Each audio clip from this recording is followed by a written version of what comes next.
Jesus feeds the 4,000. That's the title of my sermon today.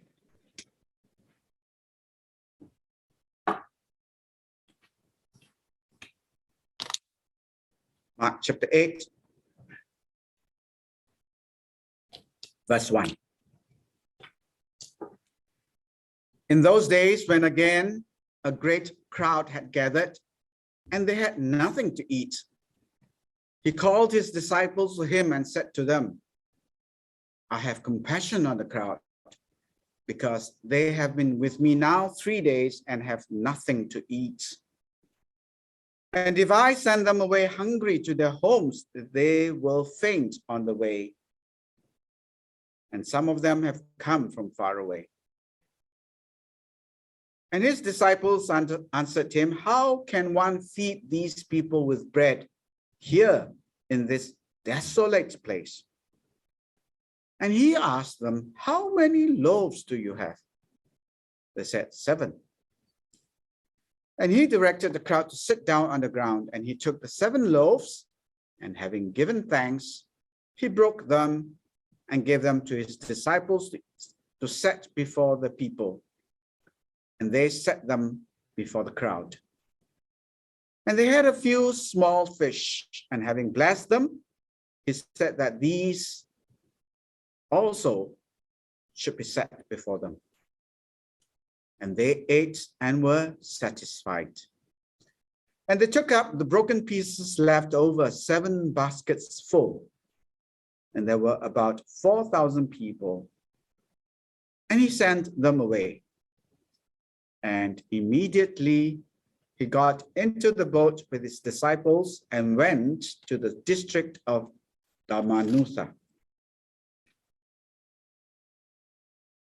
The Pharisees came and began to argue with him, seeking from him a sign from heaven to test him.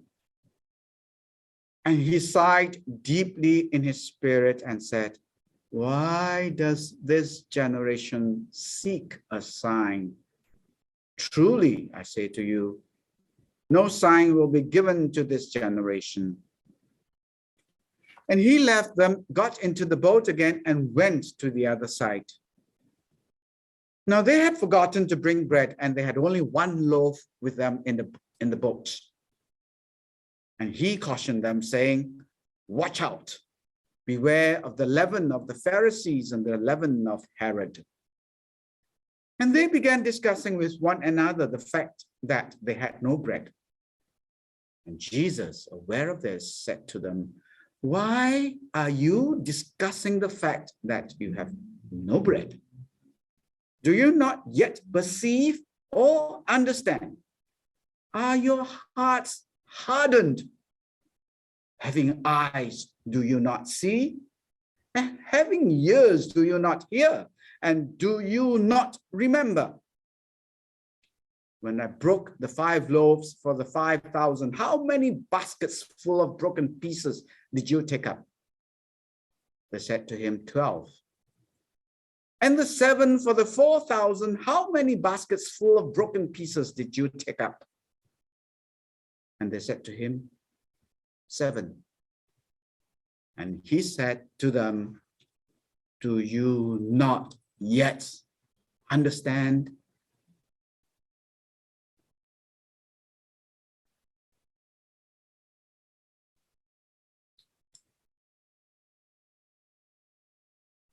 In chapter 8, we have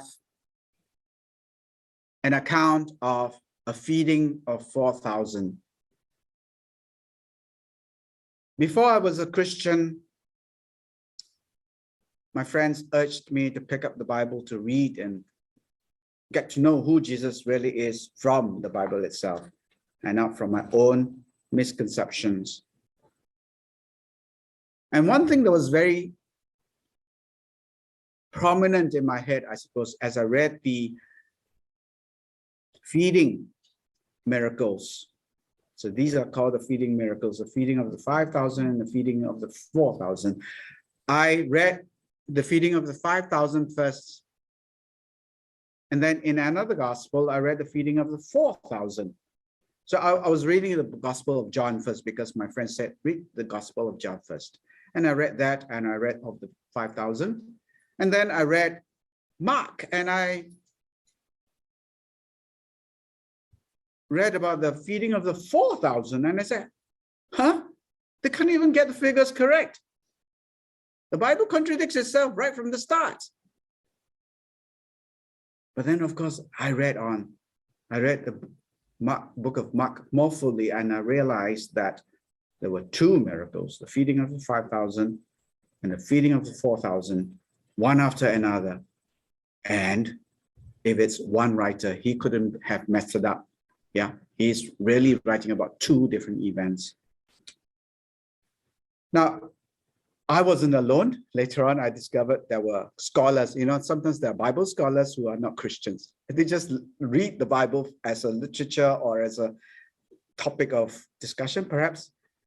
And the scholars themselves are very puzzled as to why there are two accounts. And some of them actually, and I think they are not believers, they think that Mark messed up. And so,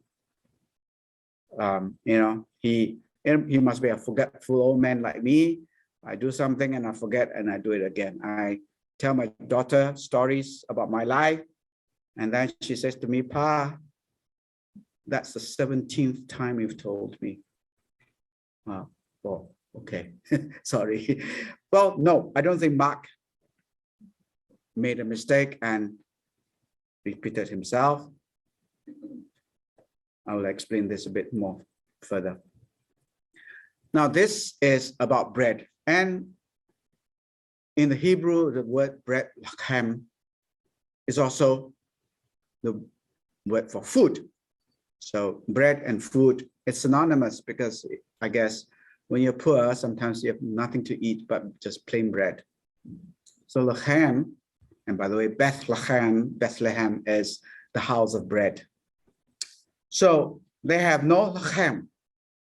They have no bread, no food. And so they were just so focused on this lack that when Jesus says, watch out, in verse 15, watch out, beware of the leaven of the Pharisees and the leaven of Herod, all they could think about was bread. And Jesus wasn't talking about bread. And by the way, if you're hungry afterwards, we've got bread for you, donuts, Canadian bread. Every last Sunday of the month, we're going to have coffee and donuts. So feel free and help yourselves. Bread is important. Today, I'm going to talk about the bread of heaven. 3 parts of my sermon: tested by Jesus, bread of heaven; testing Jesus, blind to heaven; and hardened hearts, far from heaven. Tested by Jesus, bread of heaven. So Jesus continues his journey through the Gentile lands. Last week, I picked up passages from chapter 7 and chapter 8, the end of chapter 8, and showed that Jesus was traveling through the Gentile lands, and he probably was taking several months in doing so. And now he's in the region of the Decapolis, across on the other side of the River Jordan and the Sea of Galilee. And Israel is on the other side, yeah? On the western side, and this is on the eastern side. Now, verse 1 in chapter 8 tells us that a crowd has gathered again. And I think Mark is saying, same old, sorry, same old, 5,000, that was in Mark chapter 6, and now again, 4,000. We are told that they have been listening to Jesus for 3 days. In Mark chapter 6, they had only been with Jesus for a full day, and it was the end of the day, and they were hungry. And here they have been listening to Jesus for 3 days. And perhaps their packed lunches had run out, and there wasn't a Timmy's around the corner. So they were hungry. And Jesus had compassion on them. Now, in Mark chapter 6, Jesus had compassion on them because they were sheep without a shepherd. They had no teachers to teach them, and Jesus taught them. Here, Jesus had compassion because they were hungry. They had nothing to eat. Verses 2 to 3 tells us that. Different reason for the compassion of Jesus. But he's compassionate anyway, and he cares for them whether it is the spirits that need feeding, the brains that need feeding, or the bodies that need feeding. So he asked the disciples, what shall we do? Basically, and they retort to him. Again, very sarcastic, perhaps, very rude. They ask him, you got to be kidding, right? Where in this remote place do we find bread to satisfy these? The English translation uses the word feed, but actually, literally, the Greek word here is satisfy. How are we going to satisfy these people with food? We are in a remote wilderness location, far away from all the sources of food. So doubt, maybe, sarcasm, maybe, and perhaps a little bit of disdain. Is like, are you dumb or what, Jesus? Where are we going to get food? This is not Canada, you know. We get fast food around the corner. It's an impossible task. And maybe those of us who are familiar with the Bible, we've read Mark chapter 6 and we go, huh? Have they forgotten? And Jesus says, don't you remember? Remember what? There was a recent feeding of 5,000 people, wasn't it? Well, they've been traveling around the Gentile lands for months, so maybe they've forgotten, you know. Is that unusual? Sometimes I forget what I ate for lunch 5 minutes before, you know. So yeah, not unusual. As I said, many scholars are baffled by this and they think that Mark repeats the same story. Some would say, no, there is a doublet, you know, a double story. You tell a story twice so that you reiterate the important points, yeah? I don't think so. There are just too many different details in these two stories. I already pointed out some of them. And I tend to be with most of the scholars who think that the two feedings are actually first in Mark chapter 6, feeding of the Jews, because that was, you know, there were a lot of Old Testament motifs in that story about the shepherd, about green grass, you know, Psalm 23 all over. And here, the words, other than the fact that it's probably in the area of Decapolis, which is a Gentile place, the words in this story seem to hint about Gentiles.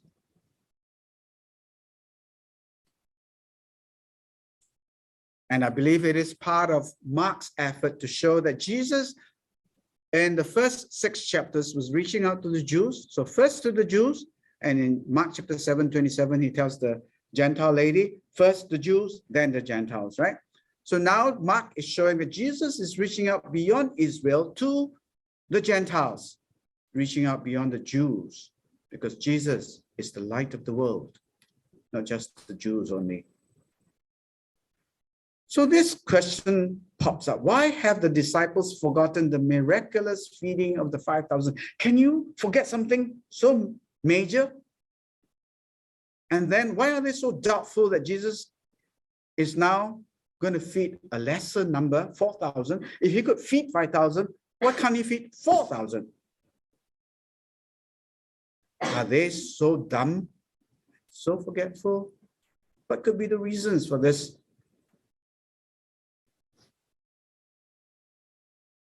Perhaps it has been several months since the last feeding, yes, so they forgot.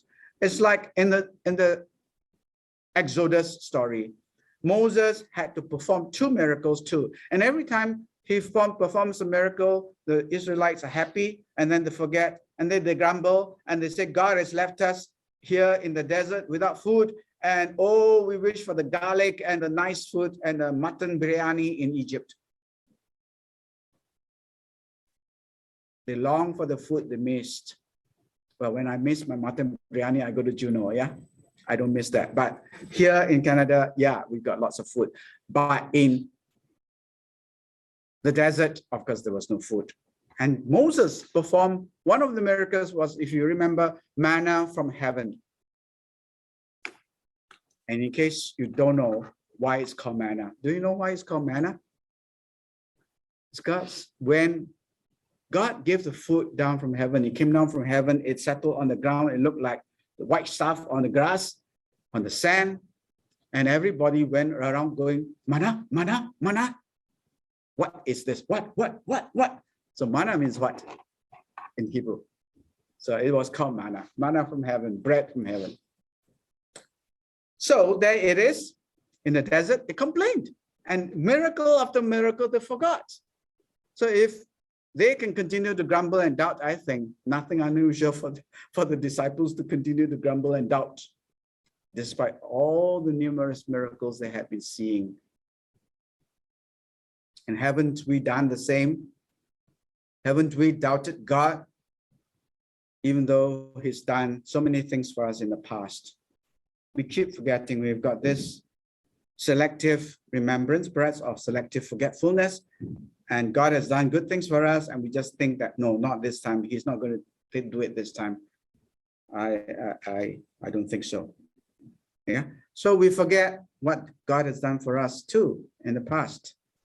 And God has to keep on reminding us, I'm still here. I still love you.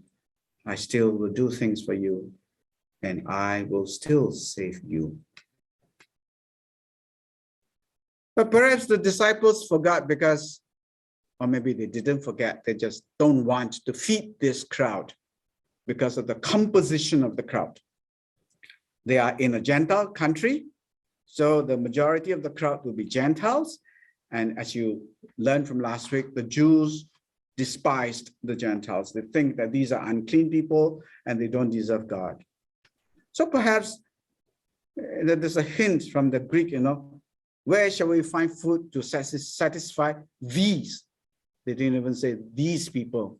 They said these, a disdainful sort of reference to these people who are not even people. So these Gentiles, they don't deserve to be fed by you, Jesus. Jesus, in Mark in chapter 8, verse 3 tells us that these Gentiles, some of them have come from far away. And there's a little hint here because the Jews believe that the Gentiles, no matter how near they live to the Jews, they are far away, meaning far away from God. So there's a hint that these people, they are too far away. They are not going to be responsive to God. And they are unclean. They don't deserve God's love. Jesus is a Jewish rabbi. Why would a Jewish rabbi want to feed 4,000 people with a miracle?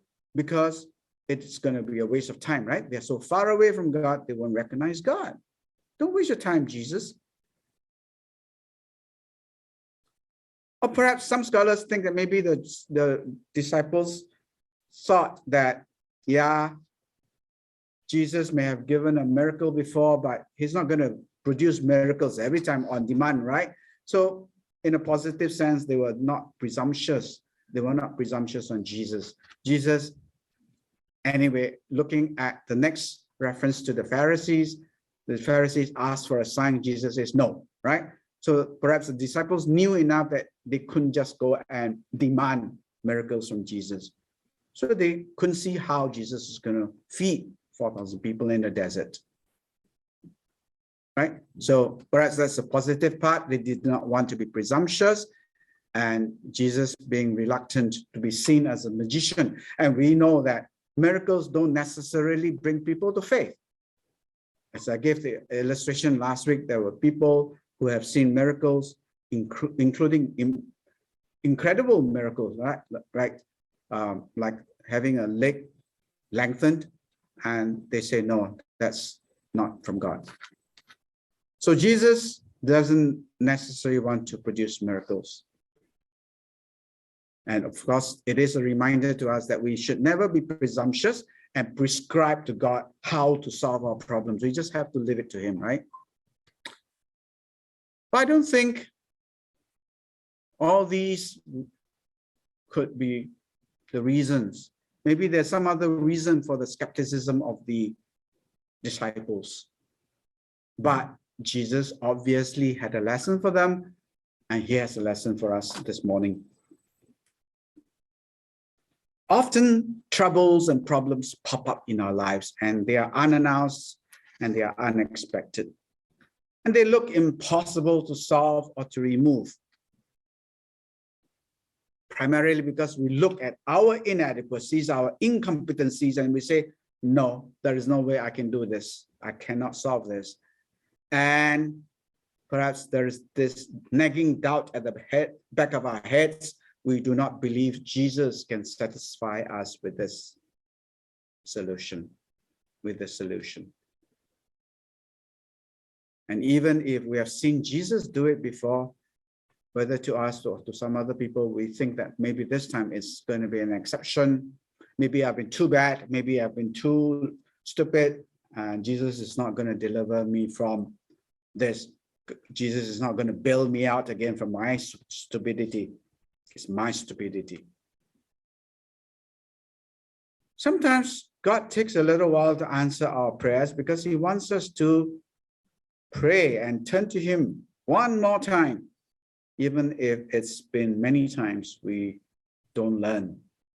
Jesus wanted to test the faith of his disciples to see if they would look to him for help instead of just looking inward and say, how can I help myself?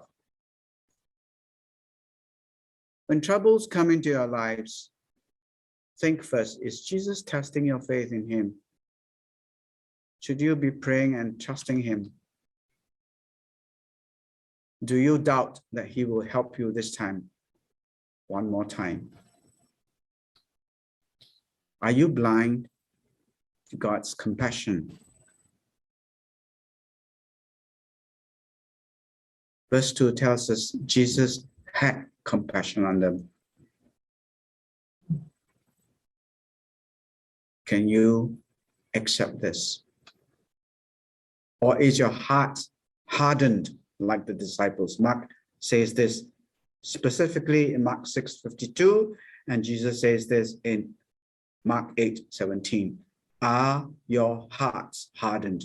Jesus is asking them and asking us.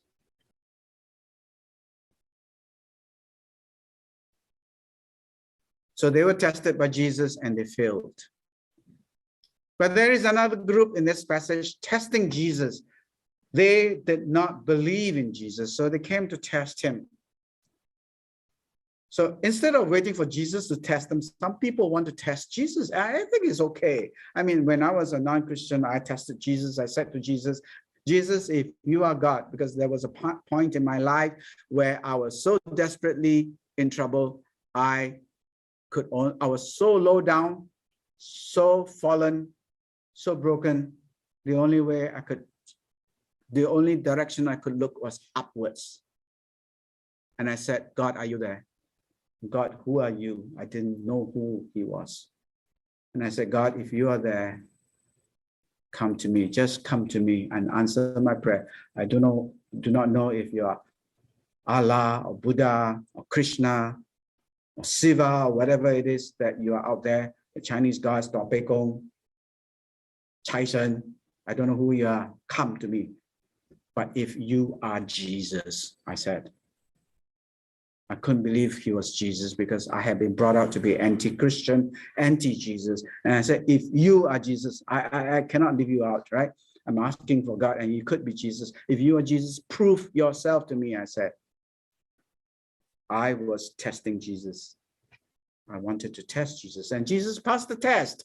And that's why 40 plus years later, I'm still a Christian and I'm testifying to the goodness of God in Jesus. Some people want to test Jesus. It's okay. The Pharisees came with an agenda. And if you look positively at it, maybe it was because they were leaders of Israel and they needed to come and test whether this new teacher, this new rabbi was teaching rubbish. I need to go check up on him. And I love sometimes thinking of the early years here in Toronto. My wife and I, we have people come to our house, people live in our house, and they are living for free, and they have Bible study. And at least 2 Christians came to our house because they were worried. They heard this non-Christian say, I live in this house where I don't pay rent and I'm getting Bible study every day. And the Christians go, this could be a cult.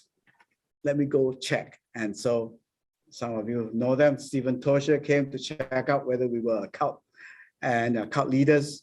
And Claudia Tang came to check for another non-Christian whether we were cult leaders.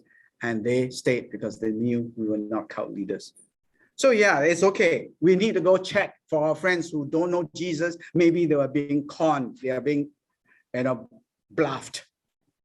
So the Pharisees came to check and to challenge Jesus and to argue with him, actually, verse 11. And Mark tells us they come with this very negative agenda. They wanted to quarrel with Jesus, to argue with him for the sake of arguing, verse 11.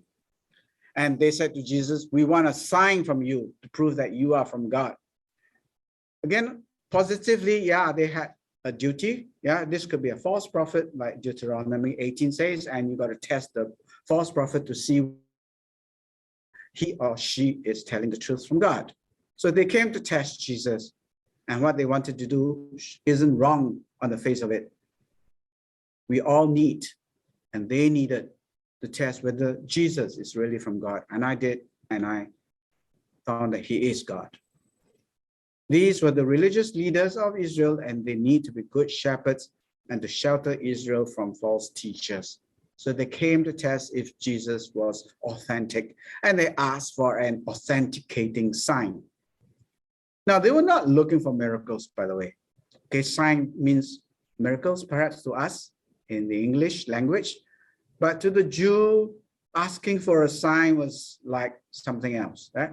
Not necessarily miracles, because there had been plenty of miracles, and false prophets can produce miracles too. We must not forget that. The Jews knew that, and we should know that. False prophets can produce miracles. So Jesus has done miracles. He's been there, done that, plenty of that, but still not enough. Miracles of healing. When I was a young boy, living in Singapore, a non-Christian, we live in the vicinity of at least 3 Chinese temples. And as a curious young boy, I used to go look at the priests in the temple, the mediums, the temple mediums, and they would do miracles, really. They would, they would write talismans for people so that they would get healed, and people do get healed.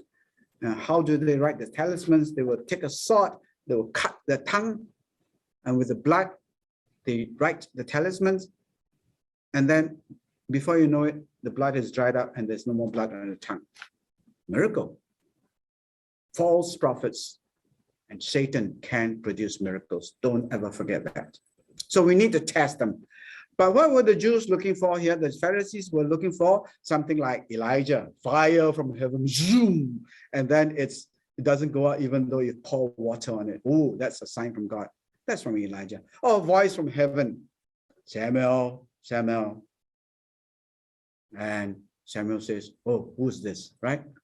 A voice from heaven, or maybe a voice from a burning bush that doesn't burn, Moses.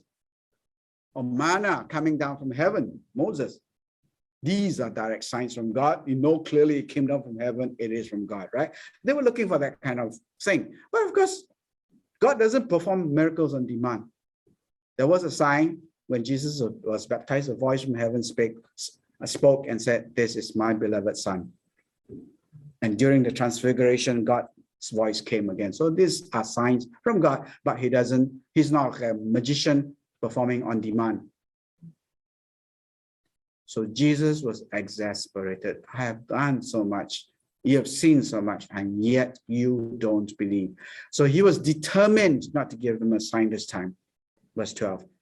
At least not the signs they expect or demand from Jesus. Wasn't there already enough authentication in what Jesus had done? Obviously, no, for the Pharisees. They wanted Jesus to fit into the mold that they have. This shape. A prophet should look like this. These are my expectations of what a prophet of God would look like. This is what a Messiah would look like. And you don't look like that Messiah. You don't look like what we expect of you. So they came unready to believe. And Jesus left them. Literally, he went to the other side of the lake. He left them in their unbelief. And sometimes God does that, right? Your hearts are so hardened, you're so unwilling to believe. God says, I will leave you to your unbelief. I will not persuade you because you are unpersuadable. Your heart is as hard as Herod's. Verse 15, Jesus says, their hearts are hardened.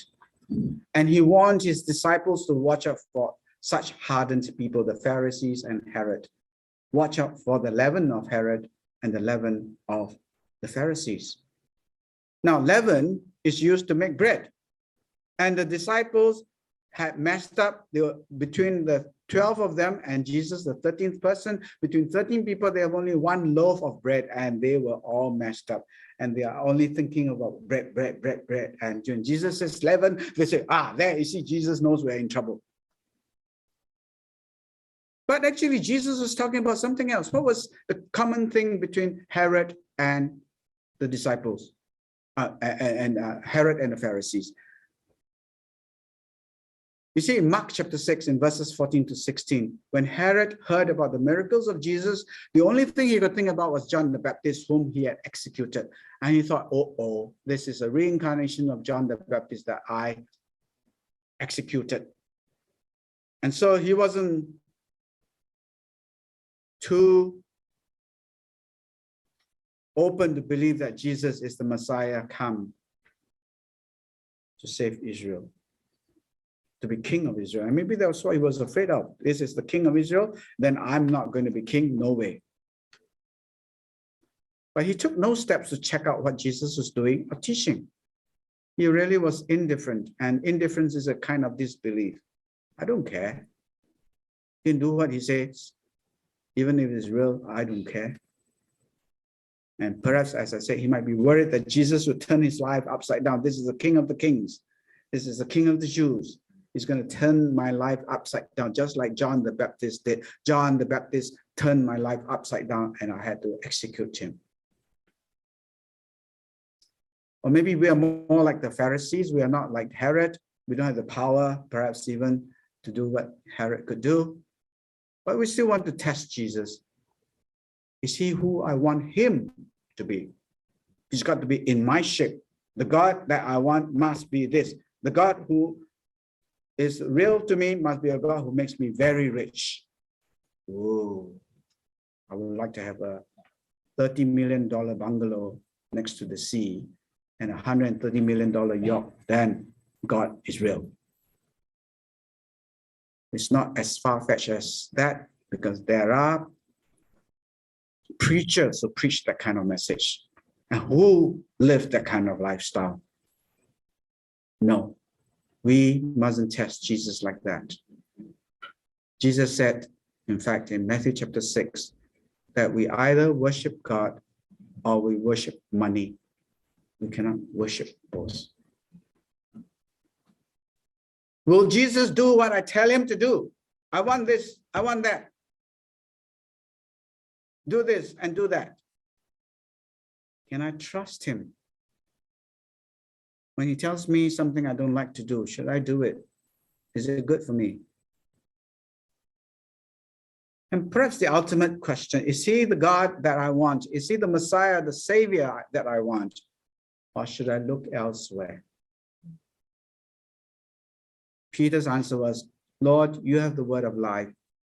Where do we go? Where else can we go?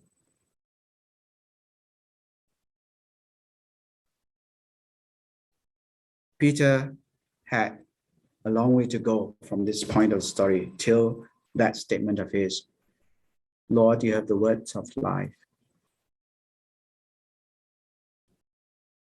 So let's look at these hardened hearts and perhaps learn some lessons from how we can unharden our hearts, soften our hearts for Jesus.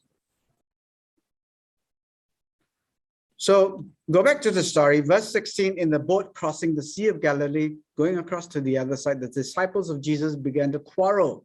It's probably, the blame game. we only have one loaf of bread. John, you were supposed to bring it. No, it was Judas. He's got the money. He's got to go and buy. Judas says, no, it was Peter. He didn't tell me what to do, so I'm not doing it. You guys are stupid. Why don't you bring your own bread? So they're quarreling. And perhaps because in the haste to leave the hostile Pharisees, they were rushing, and everybody forgot what they needed to do, including bring fruit for their travels. Verse 14, they only had one loaf to share amongst 13 people, and perhaps that one loaf was barely enough for one person. So when Jesus started to warn them about the leaven of the Pharisees and the Herod, they could only think of bread, because leaven is used for making bread. But actually, Jesus and the Jews have this belief, because leaven is a piece of fermenting dough that is taken from the last batch of dough. You take off a small piece and keep it for the next batch of bread. So it is a piece of fermenting dough that you use to make the bread rise.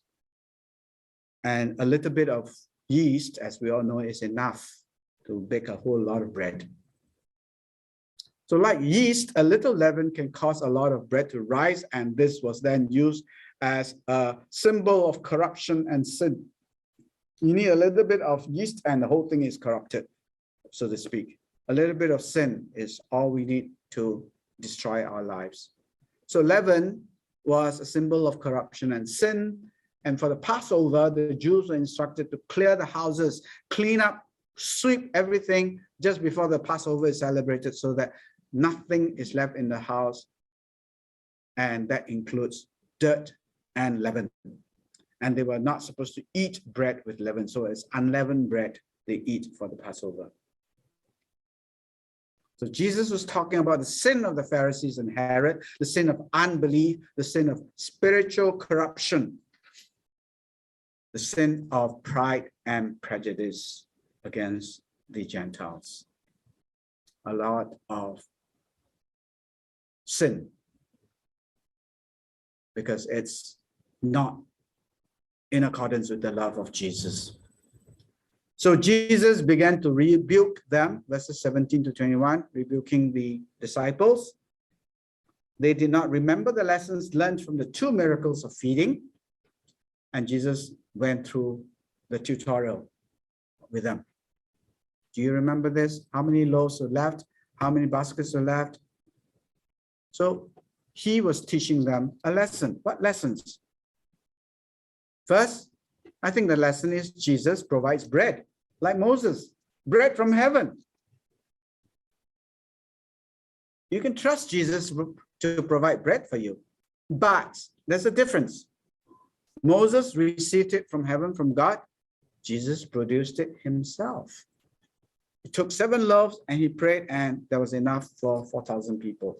He took 5 loaves and he prayed, and there was enough for 5,000 people. Jesus produced the bread himself. So couldn't they see that Jesus is greater than Moses? They have seen Jesus close up, and they have participated in his miracles. Mark tells us very carefully, even in the feeding of the 4,000 and 5,000, the disciples were the ones distributing the bread. They saw the beginning, 5 loaves and 2 fish, 7 loaves and a few fish, and it spread and spread and spread. They saw the miracle happening in front of their eyes. They couldn't have any excuse. So why don't they remember that Jesus can satisfy more than adequately too? The same word is in Mark chapter 6, verse 42, feeding of 5,000, Jesus satisfied them. There was more than adequate, and there were leftovers. Why were their minds then caught up with small things like their lunch and how much lunch they had when Jesus is the bread of heaven? Fussing about small things, sweating the small things. When we sweat the small things, we will not be able to do the big things for God. As to say, don't sweat the small stuff. Now, we cannot see Jesus with our eyes today, but we can see him in the Gospels. Do we, like the disciples, have eyes that do not see and ears that do not hear? This is a question from Jesus in verse 18. Are our hearts hardened? Verse 17.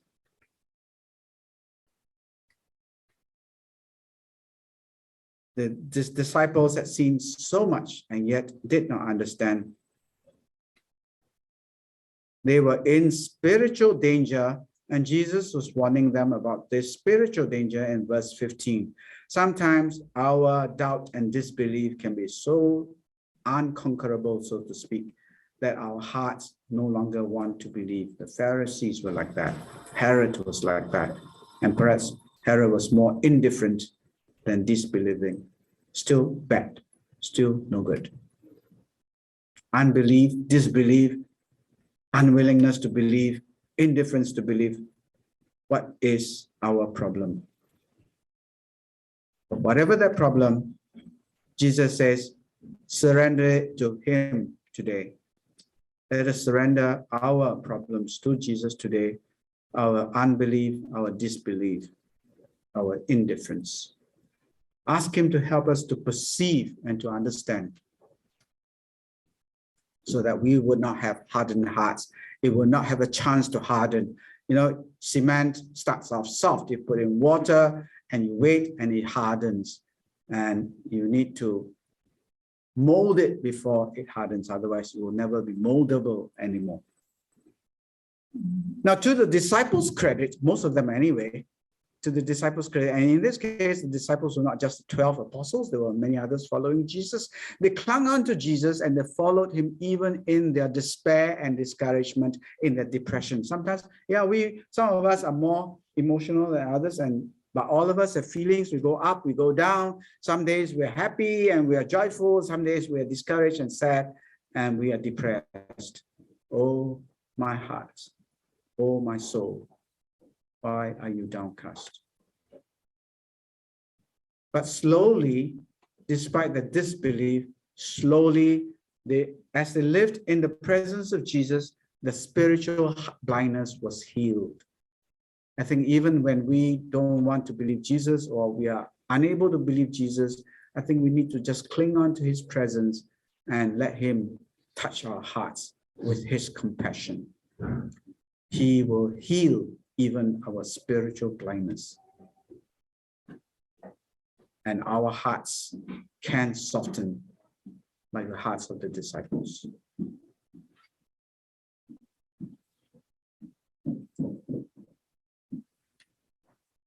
How is your heart today?